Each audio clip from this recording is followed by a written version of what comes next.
Le rôle sous-estimé du timing dans une carrière artistique est le marché de l'art. En 2019, un collectionneur refuse une toile à 15 000 $.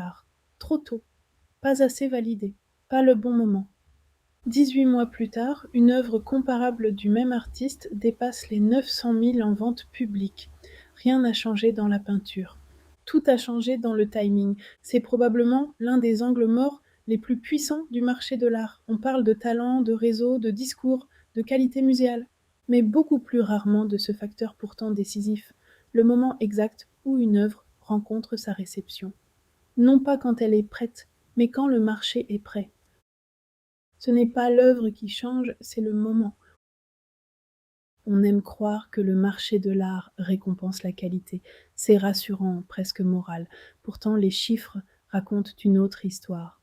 En 2023, le marché global représentait environ 65 milliards de dollars, en recul après le pic de 2022. Mais ce qui importe réellement, ce n'est pas le volume total, c'est sa structure temporelle. Une part majeure des transactions se concentre sur quelques fenêtres très courtes. Les grandes foires, les ventes de printemps et d'automne, certains moments institutionnels clés. Le marché ne fonctionne pas de manière linéaire, il fonctionne par accélération, et dans ces accélérations, tout se joue. Prenons un cas concret. En 2015, Njideka Akunyili Crosby apparaît à Frieze, New York. Ce n'est pas seulement une bonne exposition, c'est une synchronisation parfaite. Les institutions américaines commencent à reconfigurer leurs récits, les collectionneurs s'intéressent davantage aux questions d'identité et de diaspora, et le marché cherche de nouvelles figures capables d'incarner ces tensions. Son travail existait déjà, mais c'est à ce moment précis qu'il devient visible, lisible, désirable. Le timing ne crée pas la valeur, il la rend possible. À l'inverse, certaines carrières avancent en décalé. Michael Boremans, aujourd'hui solidement installé, produisait déjà un travail remarquable dans les années 1990. Mais le contexte n'était pas aligné, le marché valorisait alors d'autres formes, d'autres discours. Sa peinture figurative ne correspondait pas aux attentes dominantes. Il faudra attendre le début des années 2000 pour que son travail trouve une véritable résonance internationale. Ce n'est pas une progression, c'est un réalignement. Lire le timing, la compétence invisible des grands acteurs. Comprendre cela, c'est changer complètement de grille de lecture. Le marché de l'art n'est pas seulement un espace de qualité, c'est un système de temporalité. Des cycles économiques, des cycles curatoriaux, des cycles esthétiques s'entrecroisent en permanence. Et chaque acteur tente de se positionner à l'intérieur de ces flux. Les collectionneurs les plus offensifs ne cherchent pas à confirmer une valeur, ils cherchent à l'anticiper. Ils entrent avant que le consensus ne soit formé. C'est là que se joue le véritable levier.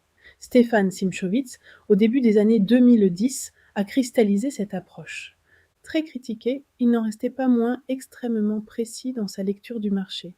Il identifiait des artistes déjà visibles dans des cercles curatoriaux, mais encore sous-valorisés commercialement. Il intervenait dans cet espace de latence, ce moment fragile où tout peut encore basculer. À l'opposé, les collectionneurs plus traditionnels attendent une validation claire, une exposition muséale, une biennale, une inscription dans une histoire. Pour eux, le bon timing n'est pas le premier moment, mais le moment stabilisé. C'est pourquoi certaines cotes explosent après une participation à la Biennale de Venise ou à la Documenta. Non pas parce que l'œuvre change, mais parce que le doute disparaît. Les galeristes, eux, évoluent dans cet entre-deux permanent. Ils doivent décider quand exposer, quand montrer, quand retenir. Une étude TEFAF montre que les galeries qui attendent au moins 2 expositions institutionnelles locales avant d'introduire un artiste en foire internationale augmentent significativement leurs chances de placement. Cela peut sembler évident. Pourtant, dans un marché dominé par la visibilité, la tentation d'accélérer est constante. Mais le timing ne se limite pas aux grandes décisions. Il s'inscrit dans des détails presque invisibles. Le rythme de production, par exemple. Les données du rapport Hiscox indiquent que les artistes qui structurent leur sortie en cycle de 18 à 24 mois maintiennent une stabilité de prix supérieure à ceux qui produisent trop rapidement. Trop de présence dilue la rareté. Trop peu et le marché oublie. Synchronisation parfaite ou rendez-vous manqué. Il faut également intégrer la dimension macroéconomique. Le marché de l'art suit les flux de liquidités. Entre 2017 et 2019, puis après 2021, les périodes d'expansion ont favorisé les prises de risques, les nouveaux noms, les trajectoires rapides. À l'inverse, les périodes de contraction, comme en 2023, recentrent l'attention sur des artistes établis. Le même travail, présenté dans deux contextes économiques différents, ne rencontre pas la même réception. Certaines trajectoires illustrent parfaitement cette mécanique. Amoako Boafo, entre 2019 et 2021, connaît une ascension fulgurante. Mais ce succès repose sur un alignement précis, montée en puissance de la peinture figurative, intérêt croissant pour les artistes africains et afrodescendants, exposition stratégique dans des ventes visibles. Le marché n'a pas seulement découvert un artiste, il a reconnu un moment. À l'inverse, les erreurs de timing sont souvent silencieuses, mais lourdes de conséquences. Un artiste programmé pour une première participation à Art Basel en 2020. Une annulation. Une absence de validation publique, des prix maintenus trop élevés. Il faudra plusieurs années pour reconstruire la dynamique. Ce n'est pas un échec artistique, c'est un désalignement. Ce qui rend le timing si difficile à saisir, c'est qu'il ne se voit pas directement. Il ne s'expose pas comme une qualité ou un défaut. Il agit en creux, dans l'écart entre ce qui est produit et ce qui est reçu. Pourtant, tous les acteurs expérimentés du marché le reconnaissent. Il existe des moments où il faut accélérer et d'autres où il faut attendre. Des moments où montrer devient stratégique et d'autres où disparaître temporairement est plus puissant.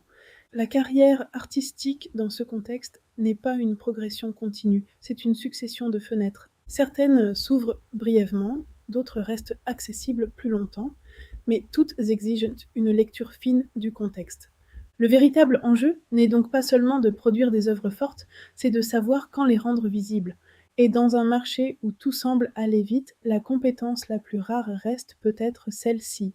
Savoir attendre le bon moment, puis agir sans hésitation lorsqu'il arrive.